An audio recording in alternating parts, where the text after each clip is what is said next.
You're listening to an Airwave Media Podcast.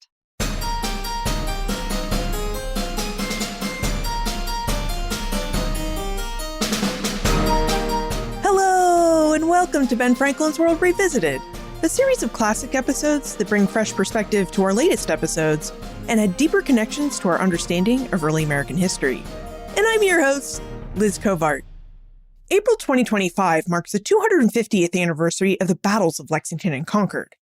These battles weren't just the first military engagements of the Revolution, they were the culmination of rising tensions, political maneuvering, and acts of defiance that stretched back years before April 19, 1775. Now, one of the lesser-known catalysts for these battles was the hunt for artillery. The British military, under General Thomas Gage, sought to seize weapons stockpiled by colonial militias, while Massachusetts revolutionaries scrambled to secure and hide weapons. This tug-of-war over firepower played a crucial role in pushing Massachusetts from political resistance to armed conflict. Now, to better understand how Massachusetts got to this point, we're revisiting episode 129, The Road to Concord, with historian J.L. Bell. John is the author of The Road to Concord, How 4 Stolen Cannon Ignited the Revolutionary War. He's also the prolific blogger behind Boston1775.net.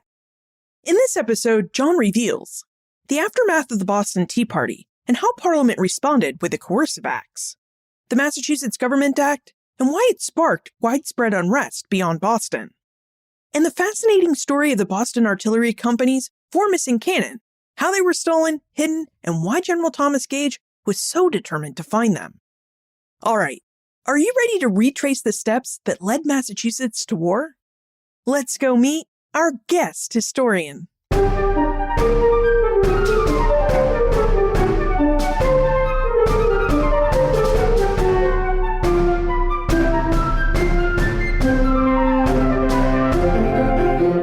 Our guest is a Massachusetts-based writer who specializes in the history of Massachusetts and Boston during the period of the American Revolution.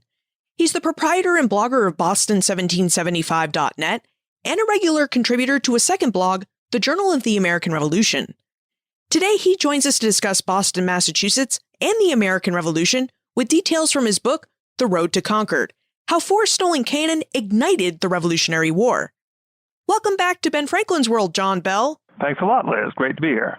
And we're delighted you've come back, John, because we're going to have a different, albeit related conversation to our earlier one about the Stamp Act riots of 1765. Yes, we're going to move ahead 9-10 years. That's right. But before we launch fully into the years of 1774 and 1775, I think we should take a step back to 1773. Now, The Road to Concord traces how both the Patriots and the British Army under General Thomas Gage sought to seize cannon and other armaments in preparation for wars starting in September 1774. John, let's start near the beginning of the Road to Concord. Would you tell us about the Boston Tea Party in December 1773 and about Parliament's response to it?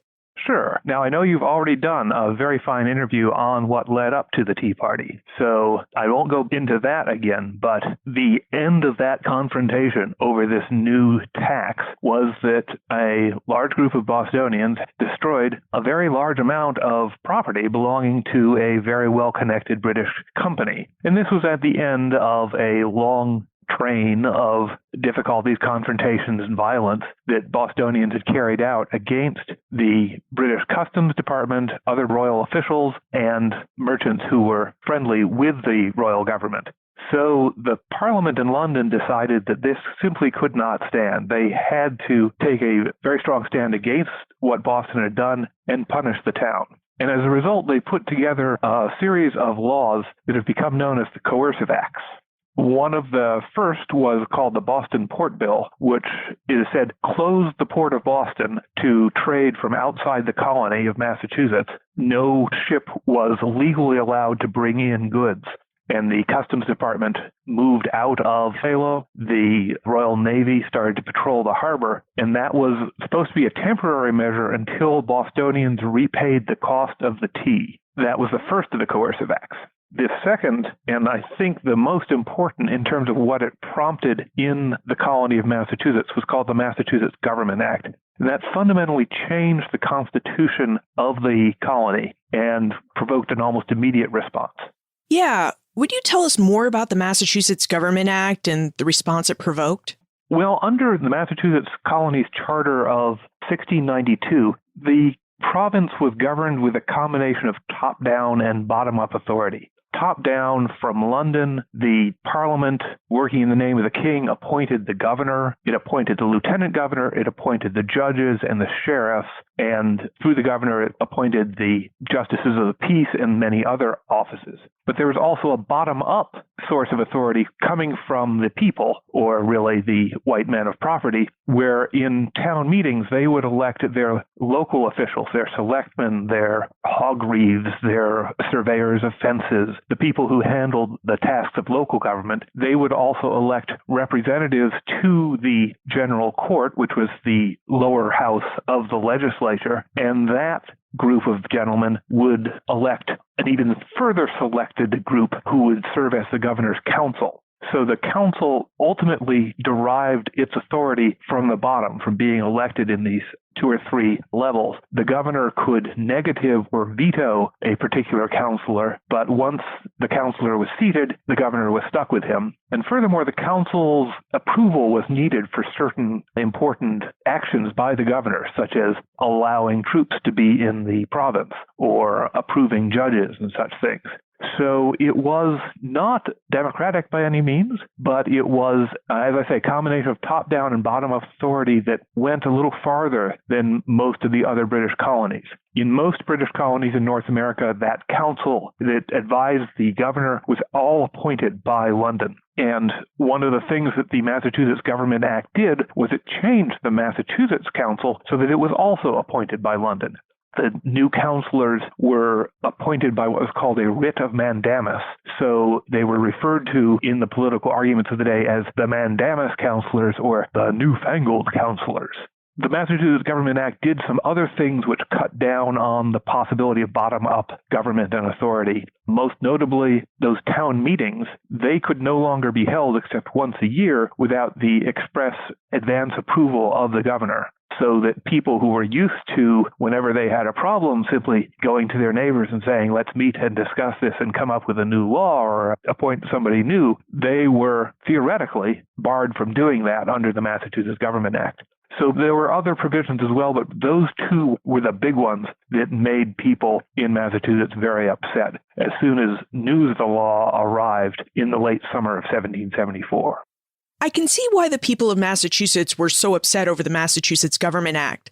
And I wonder, did the people living outside of Boston blame Boston and its citizens for the act because it ultimately came about because they had destroyed the tea in protest? Well, that was what the royal government probably wanted to happen, that the rural people of Massachusetts would see Boston as troublemakers, would see the small faction of Whig politicians as the worst troublemakers, and they would repudiate all this trouble that that small faction had been creating. That was always how loyalist officials, both in America and in Britain, saw the problems, that if they could only get the bulk of the fine British colonists away from the influence of these few troublemakers, then everything would be calm again. In fact, what happened with the Massachusetts Government Act is it did exactly the opposite, that suddenly small towns, rural towns that really had not had a dog in the fight with the crown before. They had many times supported the resistance to the new taxes, but they weren't the people going out and trading. They didn't have sugar refineries, things like that. But with the Massachusetts Government Act, it became clear that this was their fight too. And furthermore, because that law was promising permanent changes rather than being conditional like the Boston Port Bill, it seemed to confirm what those troublemakers in Boston had been saying for many years, that the Crown wanted to abridge the rights and privileges of the whole colony, not just the people in Boston. So the act kind of backfired on Parliament. I mean, they tried to rein in Boston by passing the Massachusetts Government Act, which they likely hoped would turn the people of rural Massachusetts against Boston. But instead, the act actually caused the people of rural Massachusetts to ally with Boston. Yes, and not just allying, but it became quite clear in August and September 1774 that the people out in the rural parts of Massachusetts were even more militant at this point than the people in Boston. The trouble started in mid-August as the farmers in the most western part of the province and forced the local courts not to hold sessions, forced the magistrates to promise that they would not open the courts, they would not have any rulings, they would not fine anybody, they would not make any decisions under the new Massachusetts Government Act. That's not as well documented because it was out in the rural areas where there was no newspapers, but that became an inspiration for the next county to the east to do the same thing. And then it just rolled across the province with these crowds turning out to close the courts, as it was called. Now, we know the Bostonians were famous for protesting all sorts of acts that the British government tried to implement and force upon them.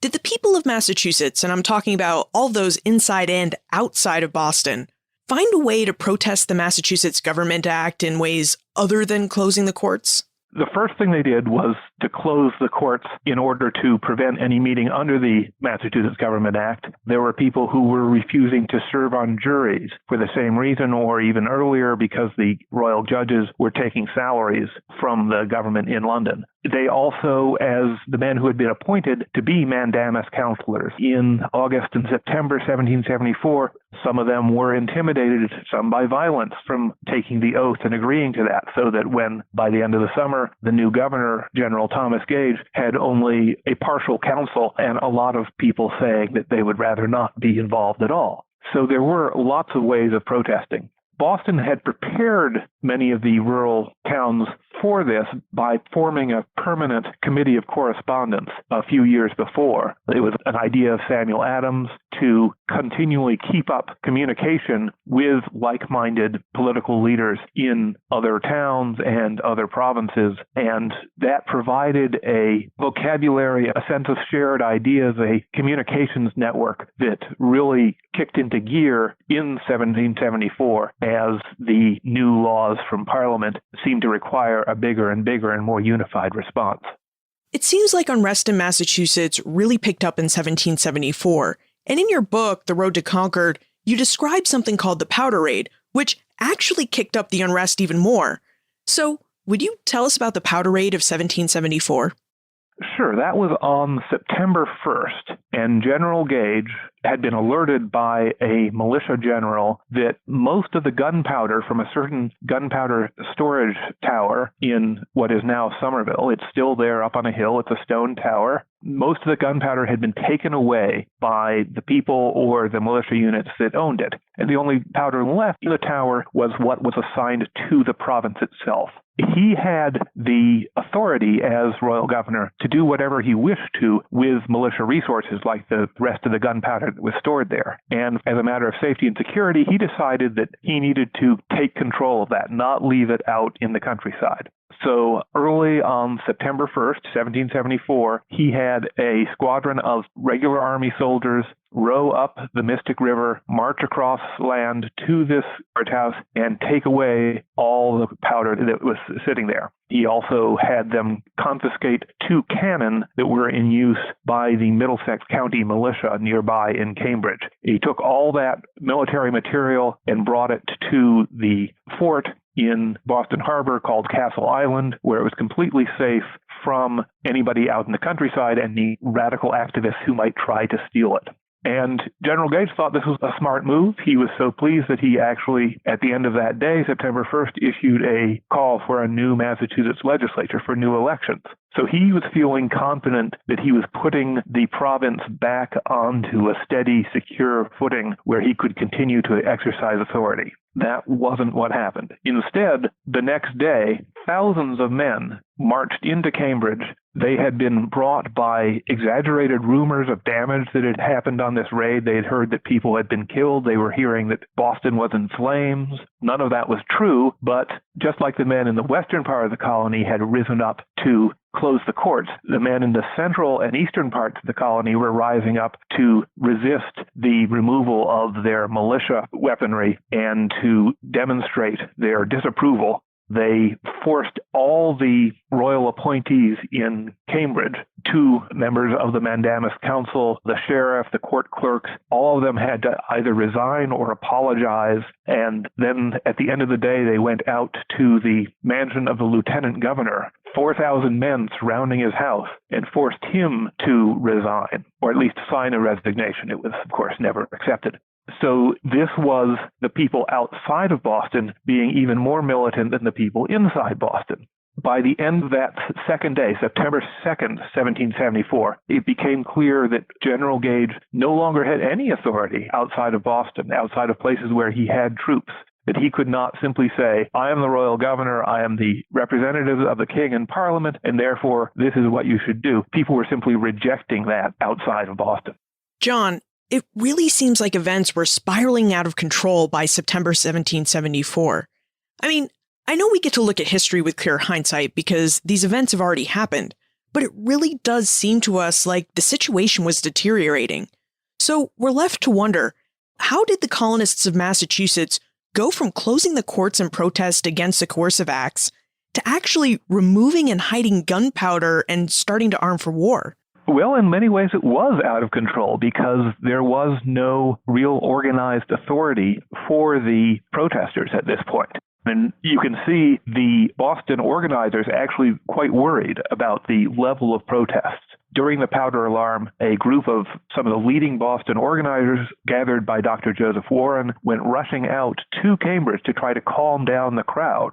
Later in the month, when there were protests within Boston over artillery, which we'll get to, again, Dr. Warren and other leading radicals, as of that spring, were trying to calm the crowd and trying to keep people from becoming violent. That was partly because they wanted to maintain peace and a respectable movement, partly because they probably worried that too much violence would provoke a military response from General Gage and the troops that people were not prepared to absorb. But really at this point, early September 1774, there was no authority besides tradition that was guiding and organizing the protests. Now, interestingly, this being New England, it was a quite regimented society. It was a society with lots of traditions. Among them, that town meeting tradition, among them the militia tradition. And so that provided a great deal of cohesiveness and organization. When the men showed up to close the courts in the western part of the colony, they were not simply a mob. In fact, they often showed up in their militia companies and stood in ranks and answered to their militia officers, which both showed that they were organized, but also showed that they had military training and background, which sort of increased the threat that they presented. Yeah, would you tell us about the New England militia tradition? How did the New England militia system work by 1774? This tradition, which was based on how England organized itself, but was even stronger in America because it was so far away from London, that a community needed to be able to defend itself. So your neighbors in the community would organize into companies. The different towns would have 1 to 3 companies, depending on how large they were, and the towns would form regiments on a county level. By law, every white man between age 16 and 60 was supposed to be organizing and drilling with their militia unit 4 times a year. There were a lot of exceptions for, ministers and Harvard graduates and people who had already been militia officers and could be retired, or people who were debilitated. But still, this was something which basically every man in New England society, it was part of his experience in life, part of his responsibility as a member of society. As a result, that meant that really all the adult males had some military training, and more importantly, they knew how they could organize. They knew who were their lieutenants and captains because they had elected those men. They knew who they would march with. They knew what the signals were. So it provided a very strong self-defense force, and as it happened over the summer of 1774, it came into people's heads. The idea took hold that what they really needed to defend themselves against now was not the natives or the French or the Spanish, but the royal government itself. You noted that the militia system was created because there was this belief that a community needed to be able to defend itself. Is this belief why Boston had an artillery company? Yes. Boston, being the largest town in Massachusetts, had the largest militia regiment. It had a regiment all to itself. And as part of that, they started to go beyond the regular infantry. So they had an artillery company which trained with 4 small cannon. In the 1770s, they developed a grenadier company, supposed to be larger elite soldiers. There was another impetus behind creating these specialized companies, which was that they provided more openings for officers. And becoming a militia officer was a way to rise up in society. It's a way to prove yourself to your neighbors and to become a respected person and eventually a gentleman in society. So we see a lot of striving, ambitious young men forming militia companies or lobbying to become militia officers to be chosen by their neighbors for that respectable post. Now, when you say regiment, how many men are we talking about exactly?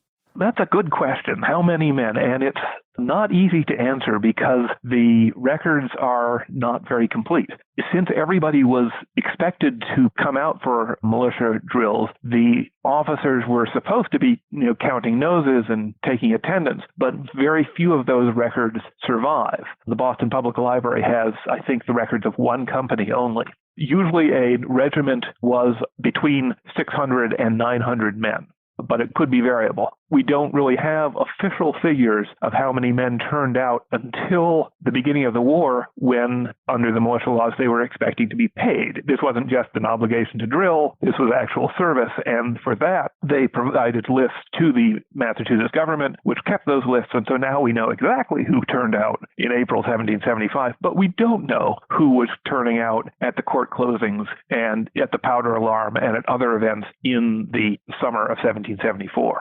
Are there better records for the Boston Artillery Company? I mean, do we know how many men would have served in that company? I have not been able to find those records, and I've been looking for them for 15 years.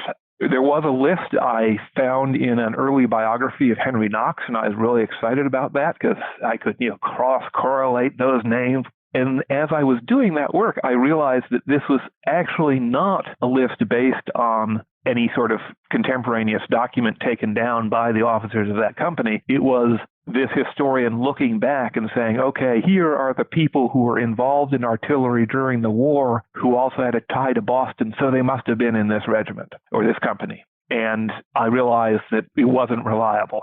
So, by golly, I wish that document did exist. I have not been able to find it. But it seems like we do have at least some records and information about the artillery company because we happen to know that it had 4 cannon. And in that regard, would you tell us the story about Boston's 4 field pieces? In the 1760s, when this artillery company, which was called the Train, was founded, it started with 2 small brass cannon. Now, brass or bronze cannon were the most advanced available. Pound for pound, they were stronger than iron cannon, more reliable. If they burst, they didn't burst quite so catastrophically. So this was a good thing to have. And in fact, it looks like they were practically the only brass cannon that were in the Massachusetts militia. In 1768, this company got 2 more from London. They were very proud of these. We can see in the newspaper records that these men would parade on holidays like the King's birthday, and on militia training days they would have war games on Boston Common, with half of the company taking 2 of the cannon and pretending to be the British, and half taking 2 of the cannon and pretending to be the hated French, and chasing each other around the Common while the rest of Boston watched. So these men and their cannon were a great source of pride for the community of Boston. In the mid-1760s, a unit of the Royal Artillery, the regular army, had been stuck in Boston by the weather over a winter. So they had spent their time training many of the men in the Boston train who then passed on that training. So they really were a very highly trained artillery unit. They knew how to shoot these cannon well, how to maneuver. There were some other elements of artillery that I'm not so sure they were as good at as they thought. Getting the right ordnance, the right balls and powder and so on. Using mortars seems to have been a problem for them. But with these 4 little cannon, they were very proud. We've talked about how in 1774 and 1775, the colonists out in the countryside were seizing gunpowder and presumably arms too from these powder houses. With all of this going on, did Thomas Gage ever fear that the colonists might attempt to seize Boston's 4 cannon too? And if so, what sort of precautions did he take to keep the cannon in his control? almost immediately after the powder alarm, we can see towns out in the countryside starting to look at their own local powder houses to see what military supplies they have. Within a couple of weeks, the cannon that were in the battery alongside the shore, alongside the Charles River at Charlestown, Massachusetts, well, the cannon there disappeared one night. And then the great gun disappeared from Dorchester on the other side of Boston Harbor. And then one night there was a confrontation over the guns in Boston's North Battery in the North End and on Governor's Island. So yes, indeed, it was quite clear that the colonists, now that they were all riled up, were trying to grab as many cannon as they could, and the British military was responding by trying to seize these weapons or put guards over them. The 4 brass cannon that belonged to the Boston train were in 2 small gun houses, which I imagine are about the size of a one-car garage, in the middle of town. And General Gage put guards outside them to make sure that they did not disappear. The man in charge of the company at this time, a man named Major Adno Paddock, was a loyalist, and so he was on the governor's side. Most of the men in the company, however, were Whigs or Patriots, and they simply dissolved and refused to meet any longer to take any orders from Adno Paddock. So clearly this was going to be a fault point. So General Gage, as I say, put guards in front of their gun houses, as they were called, these little armories.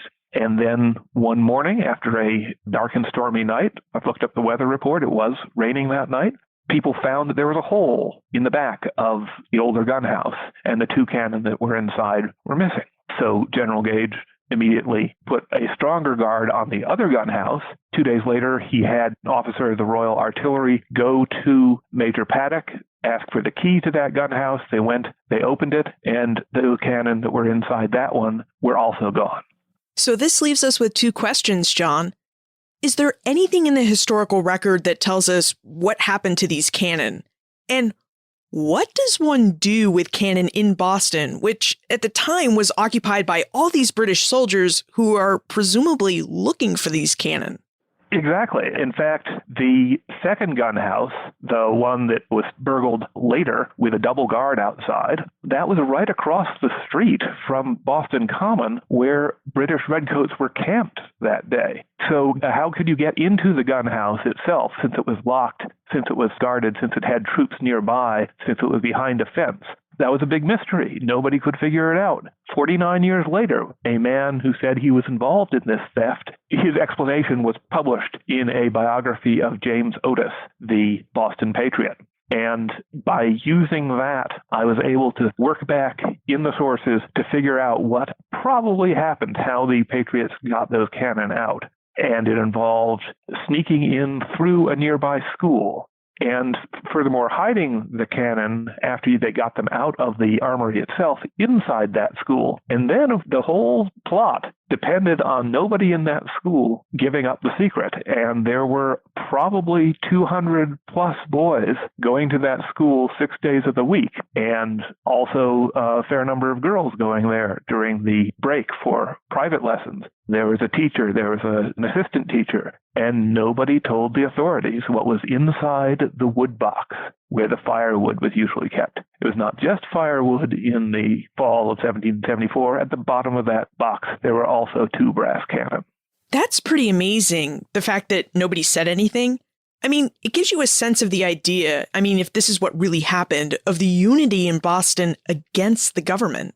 Exactly, yes. This is a very cohesive society. This particular school is called a writing school rather than a Latin school. So it wasn't the top rank of societies, the boys who were represented there. It was the next group down, the sons of lower merchants and mechanics, the strivers. And those were the people, I think, who were the true backbone of the revolutionary resistance, because they had the most to gain from keeping their own society free from new British laws while also keeping their mobility within that society. So, John, the rebels have the cannon, and they're presumably hidden somewhere in Boston, which begs a question. What did the rebels do with the cannon once they had them?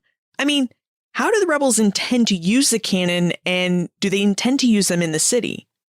Well, quite quickly, they began to try to get cannon out. And some of the first that were moved out of Boston were cannon that had been in private hands, in belonging to hardware merchants, it looks like. And there are stories of them being smuggled out in wagons of manure. There's a story of a boat loaded with cannon running aground in the mill pond, which was on the western side of the town, and the Royal Navy grabbing the guns in that boat, which had been deserted. In the case of the 4 cannon, the brass cannon that belonged to the Boston train, it's not exactly clear how they got out. Years later, traditions, one of which says 2 of them were rowed out and 2 of them were taken out in a wagon under manure. We do know that it looks like William Dawes was involved in getting at least 2 of those cannon out. And William Dawes is a name that fans of the Revolutionary War will probably recognize because he was the other rider with Paul Revere in April 1775, the other man who carried the news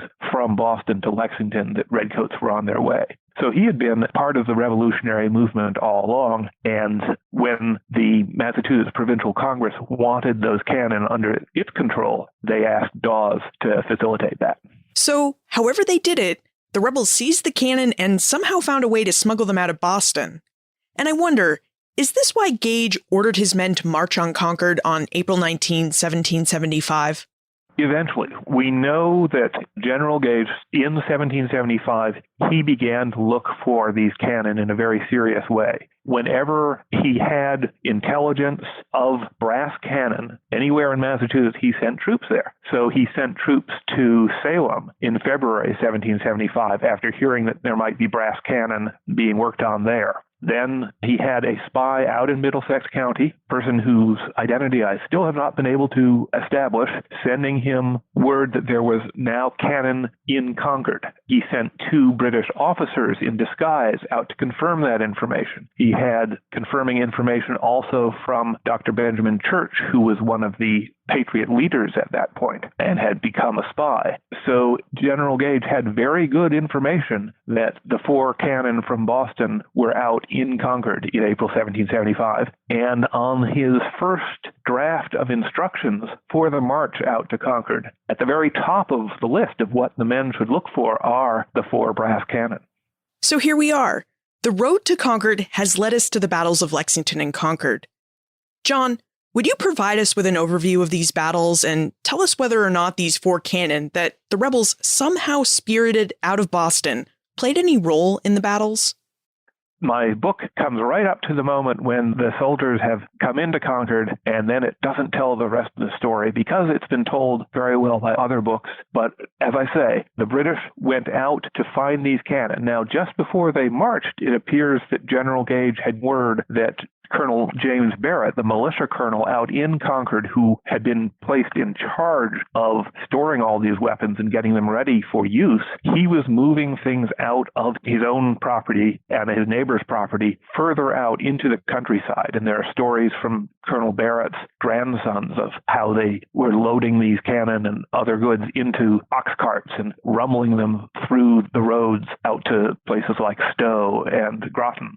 So already, as soon as he had sent the troops out, Gage already knew that it might be too late, but he nevertheless wanted to go through with this mission. The soldiers were supposed to march as swiftly as possible to Concord after crossing the Charles River, then going straight west through Cambridge, through the village of Menotomy, through Lexington, where they ran into a militia company on the Lexington Common. Now, that militia company had been roused by news from Boston, news brought by Paul Revere and William Dawes, that the troops were on their way. And there was a great fear among the Massachusetts Patriots that the goal of General Gage and whatever military maneuvers he was going to do was to arrest leaders like John Hancock and Samuel Adams, who were in Lexington at the time. So it looks like Lexington was on a particularly high alert because of those leaders. In fact, the orders from General Gage don't say anything about John Hancock and Samuel Adams. He wasn't tracking them. He missed a lot of opportunities to arrest organizers if he really wanted to. He was after the cannon. So from his point of view, from the point of view of the orders of the British officers, they were simply supposed to go straight through Lexington. But there seems to have been some fear that they would stop there to arrest Hancock and Adams. As the soldiers marched through Lexington, seeing this militia company on the town common, which was right next to the road that the soldiers needed to take to go on to Concord. Well, they could not simply expose their flank to these armed men. So the soldiers lined up against the militiamen. The British officers ordered the militiamen to put down their weapons and disperse. The Lexington men began to disperse, but not putting down their weapons, taking their weapons away. A shot rang out. Nobody's sure where it came from, and that prompted the British soldiers to fire into the militia company and kill several men. The commander of the march arrived in Lexington shortly after that, got the men back organized because all he cared about was moving as quickly as possible to Concord, and this was just an interruption for him. So he got the men going west. They reached Concord in the middle of the morning of April 19th. And the Concord militia had also been roused because they knew very well that they had all these armaments, all these cannon, this gunpowder, food, other military implements in their town. But they were not yet prepared to battle the British Army. So that militia simply turned around and walked west out of town and gathered up on a hill and watched as the British took the town, started to search all these places that General Gage had heard about from his spies where they were supposed to be able to find gunpowder and cannon and other weapons. The soldiers actually went across the North Bridge out to the farm where Colonel James Barrett and his family had been hiding these weapons. And they searched that farm thoroughly. They found some what were called carriage wheels, the wheels that you needed to mount cannon on to move them around during battle. And they started to burn those. Meanwhile, back in town, there was another set of gun carriages found. Guns, cannon, large iron cannon, which probably belonged to Concord itself, so they didn't move those out. They were not ready to give up their property, and as a result, the British soldiers found those guns.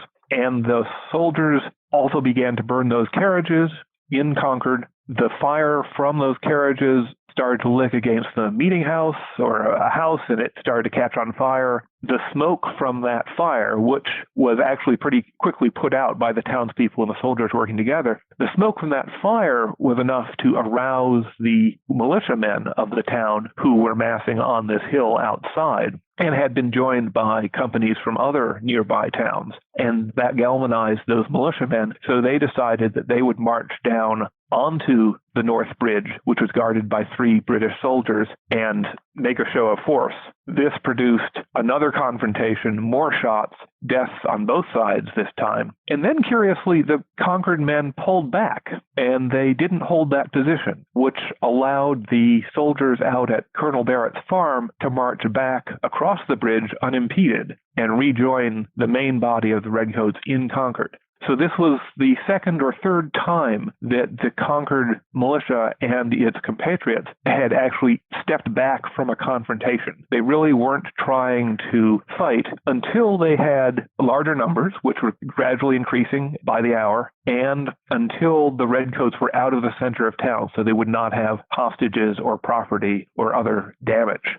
As the British soldiers left Concord, heading back east, having destroyed a couple of cannon, having burned some gun carriages, having carried out their orders, they were withdrawing as ordered back towards Boston. And at that point, the Concord militiamen and the militia companies of neighboring towns just opened up on them and started to shoot as the soldiers were moving along the road. And that was really the beginning of the Battle of Lexington and Concord. And the British Redcoats had to fight their way all the way back to Charlestown, through Concord, through Lincoln, through Lexington, where they met up with a reinforcement column, then through the village of Menotomy, which had very bloody fighting as more and more militiamen arrived, Cambridge, and then finally Charlestown as night fell.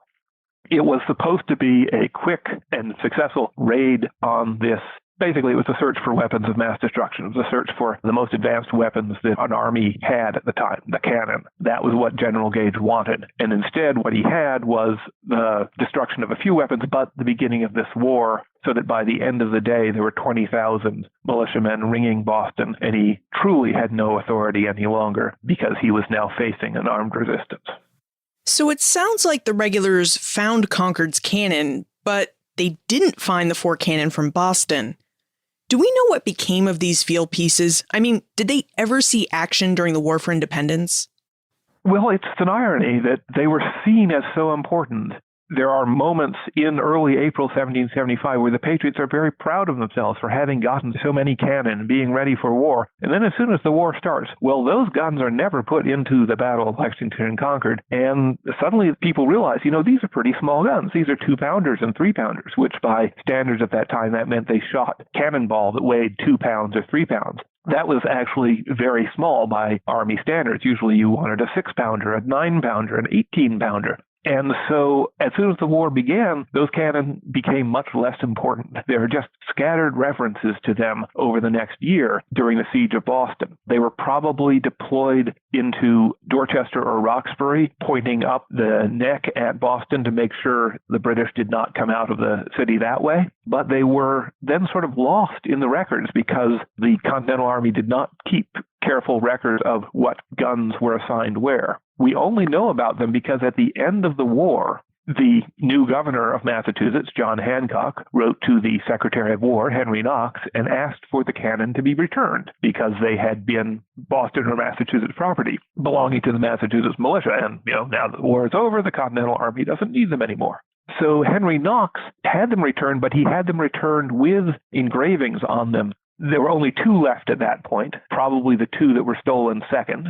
And he had them engraved saying that these were half of the entire field artillery of the American forces at the beginning of the war, which was a great exaggeration because records show that there were dozens of cannon under the control of the Massachusetts Provincial Congress, not to mention what the other colonies had at the beginning of the war. But it made a better story to say that there were only 4 cannon that the entire American army had at the start.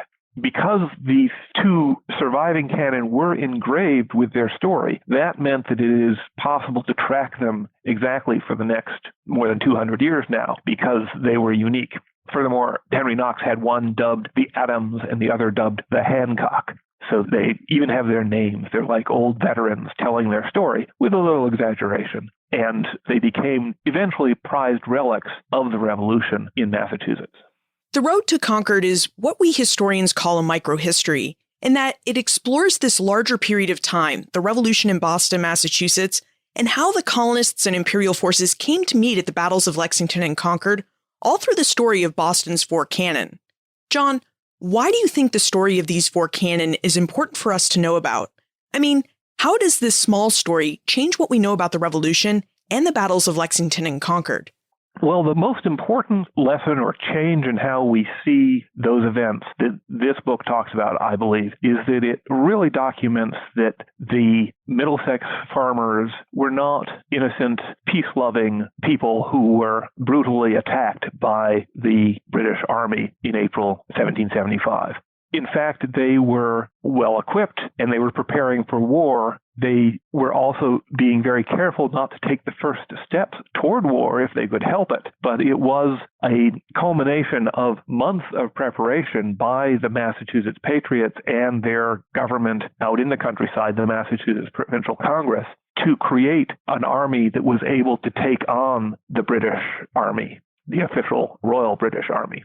So that is one element. Another is, looking back, it is important to, I think, to understand that the efforts to create this artillery and to start building a resistance force actually even predated the Massachusetts Provincial Congress, which started to meet in October 1774. Well, these cannon and other cannon were being stolen and collected in September 1774. So this was really a bottom-up effort, and it was the people, the communities working together to preserve what they felt was their own self-defense that led to the creation of this army, and not there was a class of politicians or military leaders up on top telling everyone this is what we must do now. These were spontaneous acts by communities to preserve their own weaponry. And then a third lesson that I can't help but think about when I look at this story is the lesson for General Thomas Gage.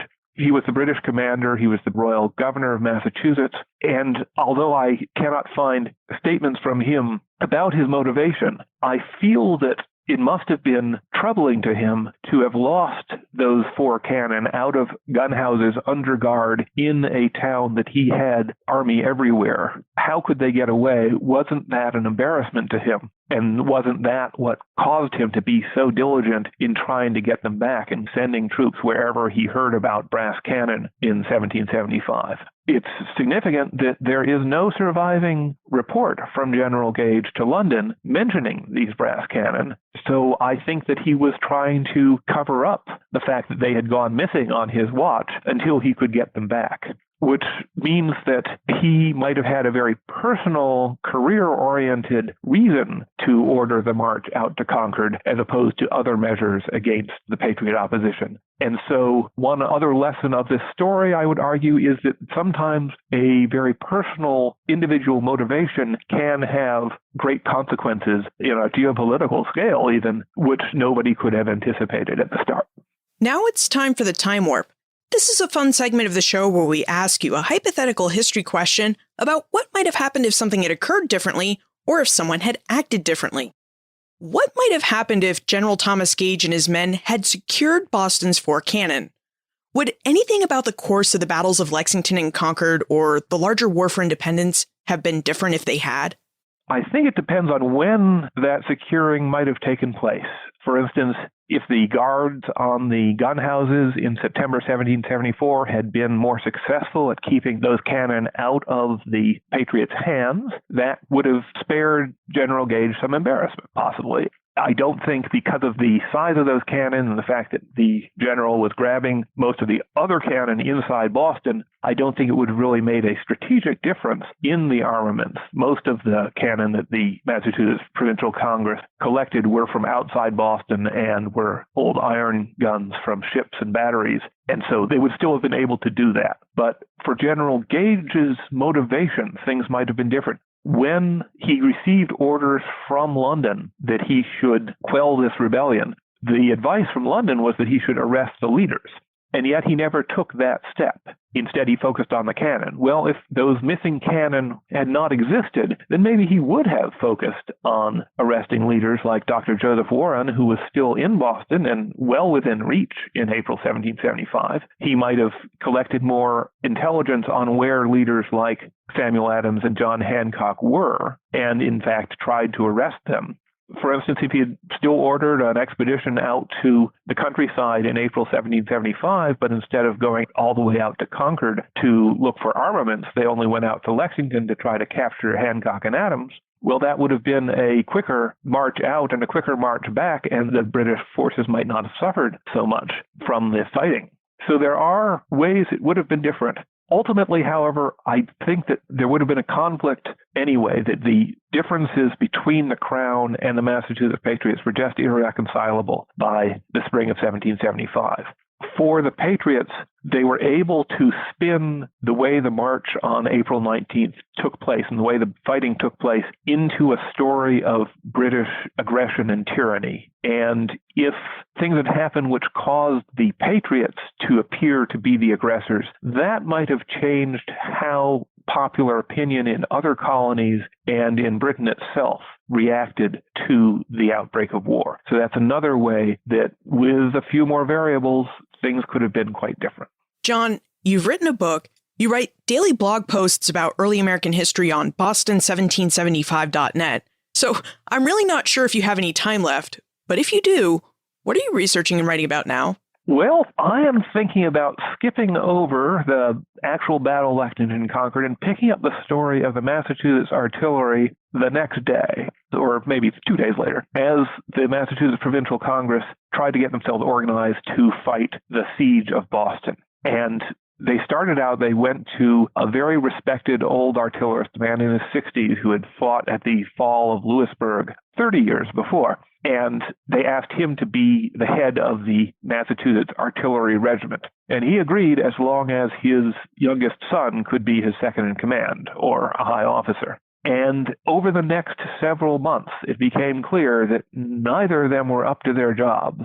And as General Washington took over, he finally had to, by October, find a way to ease the Colonel, Richard Gridley, out of his job, to get rid of the son, and to install a new artillery commander of his own choosing, who was Henry Knox. And the story of the politics and the military strategy involved in that maneuver, and then, of course, Knox's expedition out to Lake Champlain to bring back more weapons, that's something I'm thinking might be the logical follow-up to the road to Concord. And where can we look for more information about you and how we can contact you, either with questions or, the identity of that Concord spy you've been looking for? Okay, well, yes, you can drop tips at my website, which is boston1775.net. There's an email address there, or it's also boston1775@earthlink.net. And I am happy to hear any news. As you say, Boston 1775 is a blog, so every day I put out a little short article on some story I found from the Revolution or some event coming up or a way that the revolutionary politics relates to today's. And I've been doing that for over 10 years, so I hope to keep doing that. And I hope to see folks there. John Bell, thank you so much for taking us down the road to Concord. It's been a lot of fun. Thank you, Liz. It's great to talk to you again. Parliament passed the Massachusetts Government Act to rein in Boston and to turn the people of Massachusetts against the city. Their plan failed.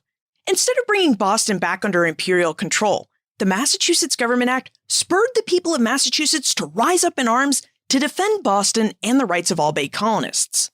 And it was this strong reaction of the Bay colonists against the Massachusetts Government Act that quickly made it apparent to General Thomas Gage and to rebel leaders that the people living in the Massachusetts countryside, who they once thought of as quiet and benign, were actually more militant than the people living in Boston. Now, as John revealed, the history of the Boston Artillery Company's 4 cannon offers us a great window through which to view how the people of Massachusetts came to face the British regulars on the battlefields of Lexington and Concord, because the story of Boston's 4 cannon demonstrates how relations with Great Britain broke down and what caused the colonists to arm for war. Now, one aspect of this story that we didn't cover in this episode is how the people of Lexington and Concord knew the Redcoats were marching and that they should turn out in arms to greet them. And that's because our next episode will take us through Paul Revere's ride through history. It's a fun story, and it's our next Doing History to the Revolution series preview. Look for more information about John, his book, The Road to Concord, plus everything we talked about today on the show notes page, benfranklinsworld.com/129. Friends tell friends about their favorite podcasts. So if you enjoyed this episode of Ben Franklin's World, please tell your friends and family about it. This podcast is part of the Airwave Media Podcast Network. To discover and listen to their other podcasts, visit airwavemedia.com. Finally, do you think the fact that General Thomas Gage did not write to London meant that he was trying to cover up that he lost Boston's cannon, and that was a strong reason why the battles of Lexington and Concord had taken place? I'm curious what you think. Send your answers to Liz@benfranklinsworld.com.